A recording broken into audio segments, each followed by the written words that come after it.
Ladies and gentlemen, welcome in, welcome in. How are we all doing? It is Wednesday, it is time for Dynamite, although we are a bit early for Dynamite, and that is for one very, very special reason. We have seen her in the last few weeks on JCW Lucy. Everyone in this chat has absolutely adored her. Ladies and gentlemen, please welcome to the stream, Paige Collett, also known as the Ring Rat. Paige, welcome in. How are you doing? Hello, everyone. First off, 1 minute. I got a surprise for you boys. Okay, here we go. Ready? Who's feeling like the look of the Irish?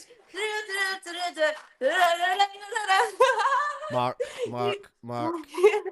Is she fucking kidding me? At what point? You Irish mothers! At what point do we tell her we're Scottish? We're from Glasgow. We're Scottish. We're not Irish. Means we're not Irish. Means we're Scottish. You guys are not leprechauns? We're from No, Scotland. you said I look like a leprechaun because I'm ginger. No, I didn't say anything about being ginger. I just thought you were Irish. You guys are telling me you're not Irish? No, You know what? I'm not going to share my Lucky Charms with you then. No, What's that? It's a Loch Ness monster. It's Nessie. No, please do, because Lucky Charms are I actually really enjoy Lucky Charms. I love that. I'm so like, that's such an American thing, or it's just a me thing. I get the Scottish and Irish mixed up sometimes. My bad. It happens all the time. I honestly, I'm team Scots anyway, because like, who needs a leprechaun? Adam in the chat is asking, how are you, Paige? Hi, babes. I'm good. Today was a fun day. I ended up doing some rehab. I ended up going. I'm trying to make sure this is all set up. I did some rehab this morning, and I was preparing for this interview, and then I get to go for my second round tonight. So I'm pretty stoked at all the preparations I'm doing behind the scenes. Yeah. I don't think anyone's ever prepared to come on one of our shows, so thank you very much. I don't think I've prepared to do one of our shows. Do you like my set? Do you like the setup? I love the set. We've got a pumpkin theme going on. I've got my pumpkins with Michael Myers. In all fairness, the pumpkin theme is all year round for sure. This one is my new. What are you showing? This is show and tell right now, guys. This is the prep I did. It says Paige stream, and that's it. Well, I've done more preparation, so. Well, I love that. Good job, boys. I was fully intending. Thank you for taking me seriously. Oh no, we do take you seriously. Just not ourselves. There's no chance in taking a Scottish person seriously in this. I'm gonna say you're Irish. You're Irish to me now. Okay, so this is... Mark, you're Scottish. He's Irish. Like it's settled. It's settled. It's all right. That'll do. That sounds good to me. I wore these for the right reasons. Nobody wants to see your football colours.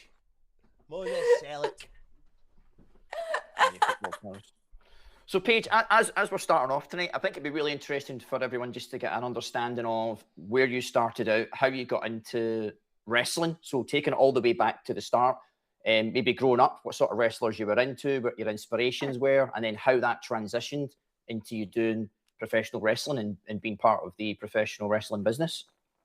Well, did you just zoom in on me? Why did you zoom in on me? 1 minute. Went full screen. Stay zoomed in. I gotta see if my nipple's out. That's ratings. That's ratings. We're good. 1 minute. Hi. Am I close up? How should I pose as we're... okay, so what was the question? Like, how I got involved with wrestling? 1 minute. How much of me can you see?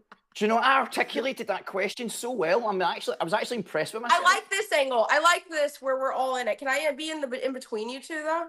It's like a freeway. Yeah, it's like a dance. Why am I always in the middle of a freeway? Oh my gosh, on my bucket list.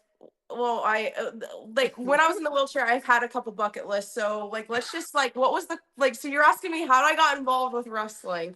You and I did this at the same time, Mark. Look at me, I'm sandwiched between two Scotsmen. Yes, fight over me. No, there's this. Do you guys know that one? What is it called? It's like she touches a wall and she goes back in time, and it's like some guy in a kilt, and he's like not having his shirt on, but he's just in a kilt. You know what I'm saying? But the Highlander? I don't know. It kind of like the Highlander, but no. So yeah, like she goes back in time and this guy just wants to hook up with her and it's like, oh no, what was me? And it's like, that's like such a cool thing. And I feel like that will happen to me the moment I go to another country. Like I'll like magically touch a wall and then some Scotsman is going to be like, you are my lady. And I was like, I know. It would be a Scotsman as well. Yeah. So how did I get involved with wrestling?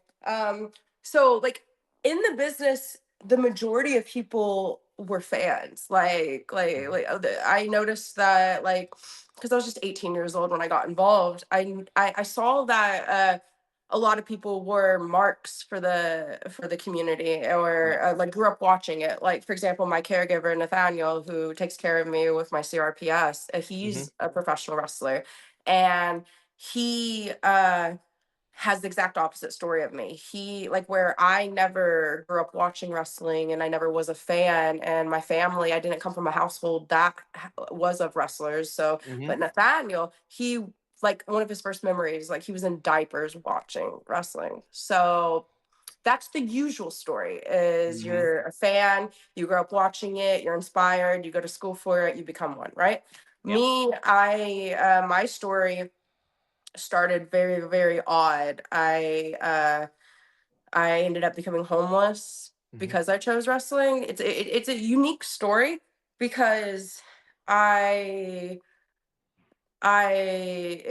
experiencing what I experienced at such a young age really molded me into the woman I am now. So, but that beginning stage was I was just this homeless kid that fell in love with the sport, that got involved. And at the time, I was just a manager. I wasn't a wrestler yet. And I remember the way I stumbled into it was I was casted because I was a model, an actor, and when I got casted, I knew nothing about the business. I like people were speaking carny and I did not understand obviously a word that they were saying. I didn't. You could have had like Vince McMahon and all the top names in WWE at the time. You could have had them in front of me and I wouldn't have known who they were. So getting involved with wrestling was something I never planned, something I never dreamed of, something I never inspired to be. So when I got involved, I truly fell in love with it and took it seriously. So being on the indies wasn't enough for me. I wanted to make a career out of it. And if you want to make a career out of something, you know, you go to college, you do research, you go to schools. And I, being homeless, didn't have many options and not having any money,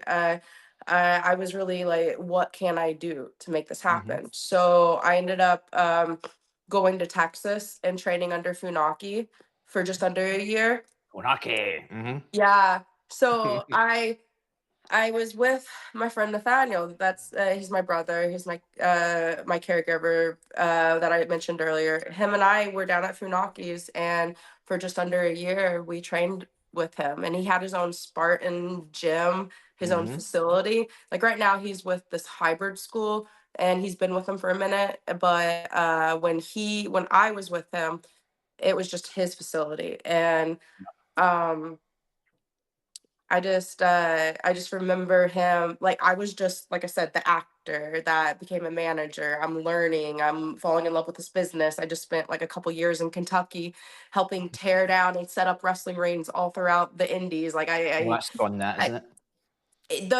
It was insane being in the Appalachian Mountains with the humidity and being outside for those summer shows. I talk about paying your dues and not getting paid for it at all. You literally were there from like 10 a.m. to 3 a.m. the next day, like just for some shitty indie company. That's how I was brought up. So we've done that as well. We've built the rings and all that. You've been there. So being except for us, it's cold. It's not hot. It's really cold, so you're freezing. Right. Oh, especially when the big show of the year's in like November and you're loading into an empty building that hasn't had heating in it or people in it for like the past 3 months. You're just like Very humbling, but if you love this, then it's not a Yeah, it's a job. test. Just, These are yeah, tests to see the people that actually love the business. And right. you So are paying, you're paying your dues, but it's a test as well. I'll never complain about my humble beginnings, but I No. was definitely mistreated for sure. I was Okay. in the beginning, I was made fun of for going to the gym. I was made fun of for taking acting classes. I was made fun of for doing diets and pursuing like going and training. Like people, Mm-hmm. there are people that consider themselves vets in this business, and Yeah. their training was literally at the indie shows they would get booked on, and they would just roll around in the ring before the show. And it's like, come on, guys. Like, I'm a poor homeless kid that has nothing, Yeah. and I could still put myself through wrestling school. You guys are liars, you know? Like, it's just like Mm-hmm. people that were never properly trained. That's what I was brought up around. And I was just like, I want to be better than this. I want to make a career out of this. I want to be a That's good. professional. I want to Mm-hmm. be a professional. So I went to Funaki's. For just under a year, I was with him learning exactly how you're supposed to be a wrestler. I never took indie bookings besides manager bookings at that time Yeah. because I was training and I knew better than because I didn't want to hurt anyone in the ring Oh, of or hurt course not. No. myself. And Safety's I the just number one thing. Yeah. and I knew I wanted to do this for a job, so I never did the indie shows when I Mm-hmm. was under Funaki. But then when I got scouted for Rikishi and I drove out to LA and literally I slept out of my vehicle, worked Walmart, night shift. So it was like a 10 to 10 job or or I think at the time. Mm-hmm. And I would work all throughout the night, then I would get in the Los Angeles traffic. Like I think it was actually like uh, a like 8 p.m. to 7 a.m. shift or something. But Mm-hmm. I was in traffic. I would go to Planet Fitness, work out, shower, sleep in my vehicle in the daytime, and then I would go to Rikishi's and train before I had to go back to Walmart. So Wow. I did the whole knit and grit, like becoming a wrestler. And Mm-hmm. I was out there at Knox Pro for just under a year. And that's when my accident happened. So I never got to be flying to other countries, traveling all Yeah. over the States. I never got to have a career. I never got to have the whole wrestling experience and then going for TV. I never got to have that. I paid my dues. I made sacrifices that people with careers never have dreamed of making sacrifices. Mm-hmm. You know, I did shit that I probably should never have had to do, but I did. And just to be robbed of my career, even though wrestling never owes us anything, I fell in love with this business and it took everything from me. Wrestling made me sick the rest of my life. So this is me taking back from a business I fell in love with, from a business I randomly stumbled into. Like I never grew up in a family to circle back. I never grew up being a wrestling fan. And my family literally, even though I'm building my relationship with my family and they've accepted, you know, my sickness and they've Mm-hmm. accepted my wrestling career now. In the beginning, they didn't understand it. And everyone in my life said wrestling is trash. And I was even told to my face that I am trash for being a wrestler. So I ended up trying to do this myself, make this a thing, and I had all the odds against me. So now coming back and wanting this more than ever, I feel like that's something people need to take a note of. Like if you really have a passion for this business, you can make it a reality, guys, for sure. And it's certainly, having to go through that experience, it certainly toughens you up as well. You know, it makes you more resilient. I will never agree with this phrase something like you had to go through that to make you who you are. It is Mm-hmm. true that it does mold us. It is true that Yeah. our no one should have to go through like starvation or No, of being course not. exposed to No. the elements. No one should ever experience the traumas I've experienced from being physically and emotionally abused. But Mm-hmm. like, I feel like, how, what is that saying? Like, I It's But not does it? whatever kills you makes you stronger. It's not It's that. not It's that. it's No, I was going to say it's that. it's like it's basically what you said. It's what mold, like, our traumas mold us into Yeah. becoming a better person. I say this all the time. I'm so happy for being the woman I am now. I'm so Hmm. happy with the growth, and I look back at that teenager that got involved with wrestling. I look back at that young woman, that girl that got put in the wheelchair. I look Yeah. back at even like me before I was blessed enough to get involved with JCW. There's so many different steps and so much growth that I wish I didn't have to experience the trauma to get to where I am today. But I mean, again, a lot of that is they're valuable teaching moments as well. So you can take what you've learned and you can, whether you do it, I know you're working on like a documentary as well, but there'll be avenues Yeah. that will appear in your life where you'll be able to reference back to things that have happened to you. And there'll be other girls out there where you can educate them and teach them to be like, hey, look, this is my story. This is what happened to me. If these sort of things happen with you, these are red flags. This is what you should be doing. Maybe this isn't what you should be doing. So I guess one of the things you could probably take out of it is you've got teachable moments that you can pass on to other young wrestlers to help them. For sure, for sure. I will definitely take my experiences and make sure that no one has to suffer like me, whether it was with my rare disease or whether it's my experiences in wrestling. I for sure want to help others, Yeah. and that was always one of my biggest dreams, especially before I got sick. I always knew I was going to be a professional wrestler. I always knew I was going to go to TV, not out of a narcissist way, but out of a, this is what I want to do for a living, and I knew I was going to Yeah, do it. passion. Hmm. I didn't know how it was going to happen. I just knew it was going to happen. And I never predicted the wheelchair. I never predicted all this, but I always knew I wanted to do that, retire, and possibly open up my own wrestling school. Like, that's something I always wanted. And now, if my caregiver Nathaniel opens up his own gym and wrestling school, I'll be associated with that. But Excellent. I'm more fascinated in opening up a research facility, like having, excuse me, my new passion is beyond wrestling with my advocacy. And everyone's like, what do you want to do with your life? What do you want to do? It's like, well, survive.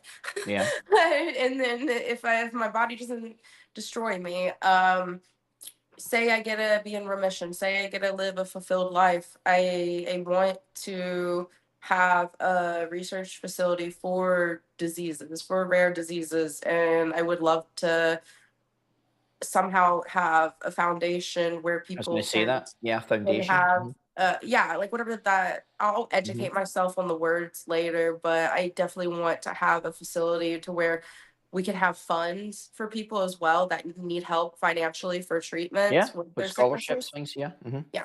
So that's something I really am interested in doing and I have a passion for. So that's what I want to do. So again, these are tough things to talk about. But do you want to tell us what the specific incident that happened, the accident that you had, Yeah. put you in that situation? Was it something that happened in the ring? Was it an accumulative thing that happened over weeks or months, or was it one Yeah, incident? yeah, for sure. Thank you for asking. So what he's referring to, guys, is like when you develop my disease, it's triggered by accident or like some kind of trauma. So like you could get in a car accident and break your arm or some shit, or you can have a heart attack. You can, like in my case, I like one of my CRPS sisters, I dare say one of her initial, it spread obviously the disease, but her initial injury was a sprained ankle. So like it's the most bizarrest disease ever, from something as severe as a heart attack to a sprained ankle. This can happen to anyone. Is And it related to like the fight or flight mechanism? Is it related to for that in any sure, way? the way that I've been educating myself on it is like think Mhm. like a light switch that was flickered on Yeah. and it hasn't been switched off. Okay. Because I've Yeah. got a friend and she had a cat business, and she was like going to sit people's cats, and she was working like 7 days a week, and then one day her legs just stopped working. Like Oh. she's walking around and she's better now, but the doctors couldn't find an answer to it. No one, they told her it was all in her head, it was psychological, and it turned out similar to what you had. It was well, a similar sort of diagnosis was. It was her fight or flight was triggered constantly fighting against itself. So these things, and again, like yourself, people can look at you and go, oh, you're just sitting around all day, or you're being lazy, or just get up and go for a walk. It's like people, you don't understand, because you can't physically see that something's wrong with someone. People just make assumptions, and I guess you've had to put up with a lot of that as well. Oh, for sure. Yeah. People are tone deaf to the sick, and especially invisible illnesses and invisible disabilities as well. Like, if you don't see it, it's not real. So what activated my sickness was a wrestling accident. And like, as wrestlers, we get hurt, like it happens. But when you get hurt and you don't get better, and then it worsens and worsens and worsens, it's like, what the heck is going on? So my original accident was out at Knox Pro, and I'd been there for just under a year. And again, I wasn't out there killing it on the indies, having a career. My loyalty was there at that school because I wanted to go to WWE. I wanted to go beyond. I was being seasoned for, here you go. I'm not saying I was going to skip the indies, but it was kind of like, well, I'm going to be a professional. I'm going to make money out of this. So I'm going to go to I'm going to go to Harvard, and then I'm going to go and become a doctor, like I just, like that. So I already experienced the indies. I already experienced paying my dues, let alone what I was doing at school with being homeless and working at a freaking Walmart. So I already experienced the knit grit of wrestling, and I was ready for a job, and I got put in a wheelchair. So with the whole injury thing, we genuinely thought I was just either broke something or the muscles or something, because I couldn't finish the match. I couldn't finish what we were doing. And I remember sitting next to coach, and him and I were just talking psychology for an hour or so, and then it was time to leave. And I just remember I couldn't stand anymore. And I remember, I think it was one of the female student coaches, Gisette, and then my caregiver, Nathaniel, he was out there. They both had one arm at the time, and they just lifted me up and they carried me out. And I had to go to my vehicle where I was homeless. And I just remember this odd sensation because of pain, obviously. Oh shit, I just got messed up. And but I just remember a knowing feeling. I don't know how to explain it to people that are not into spirituality, whether it's with the church or even in spirituality with people that like to go out with crystals in the full moon, and not necessarily witchcraft or anything, but just spirituality in general. Yeah. But I'm into all that stuff, and it's just a knowing thing to the core. It's like my soul knew. And it was telling me, oh my God, it was I knew, the best way to explain it is an ominous feeling of death. I knew I was dying. I don't know how to explain that. I just knew that it was not what it appeared to be. And it just didn't feel right. Yeah, and that never went away. And it was such a scary feeling, being so vulnerable. I'm just this young woman out in LA. I have no friends. I have no family. I'm living out of my vehicle. And everything I just committed to stopped. Yeah, it's all been taken away. Yeah. Yeah. And it's wrestlers get hurt, whatever. But when I had to leave LA because it was bad, it was not getting any better, I remember just being put in that wheelchair, and I just had this ominous feeling that I was gonna die in that wheelchair. I knew it was done. I don't know how I knew. I just knew that, oh wow, this is weird. This is so agonizing. No one's hearing me scream. that this pain is so painful, kill me. Like some like it's a weird thing in my brain, but I was telling people like this is not right. I really need to be like I just someone needs to kill me, and that didn't comprehend to the doctors, to the people that were looking at my body and trying to figure out What was why wrong? I Yeah. can't stand, why I can't walk like a distance. And his name is John C. And it ended up being, oh well, the original injury was torn ligaments, so this doesn't add up to the symptoms. So the only thing the doctors could do, because by this time I saw like 2 doctors, and we're talking about April to August when these doctors are examining me, and I'm now back in Ohio, and they cut me open. They just treat me for what they know, and it's like torn muscles. Let's go. They're not fusing back together. Let's release the ligaments. So they went in and performed surgeries, and with this disease, I mean, if I have to have surgery, that's going to spread. If I want plastic surgery, if I want anything, like everyone has to be aware about the CRPS. So like I'll never be able to have plastic surgery. I will never be a mommy. I will never be able to do things because of this disease. So when I ended up having the first surgeries on my feet, it just spread the disease, and It made it worse. it made it worse. It was the first time I taste in my book, Wrestling with CRPS, I go into detail, and I'm going to explain it to everyone of what tasting the sun felt like. And only CRPS people know what that means, and it's my own verbiage to explain what, like imagine, you know how like you have a kitchen stove and it gets red and hot, and then you put your plate on it or whatever. Imagine just stepping on that and not being able to let go. You're just standing and stepping on those hot surfaces, and it won't, you were not able to release yourself. And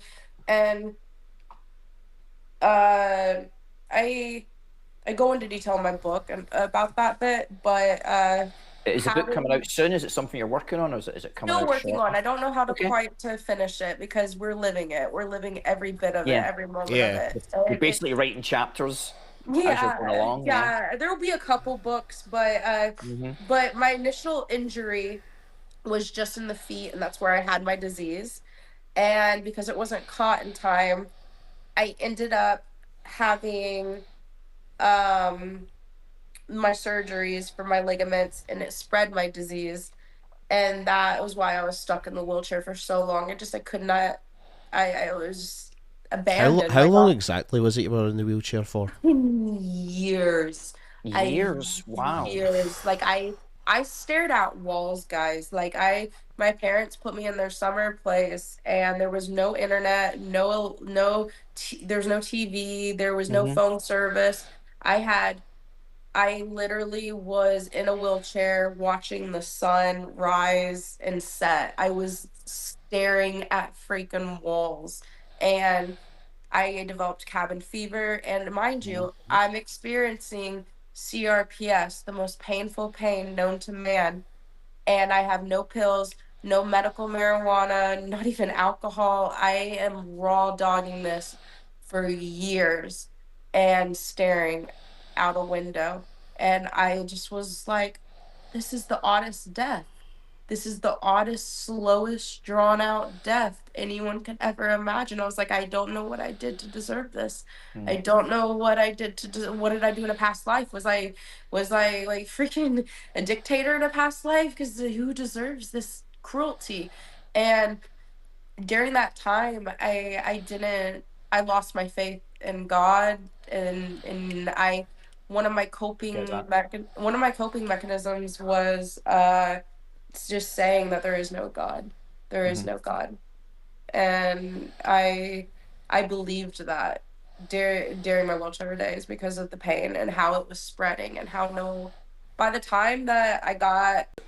I mean, was it one particular doctor that went, hang on a minute, or did you discover this So I yourself? went to, it was 15 doctors, all in 15? America. I went to 15 doctors.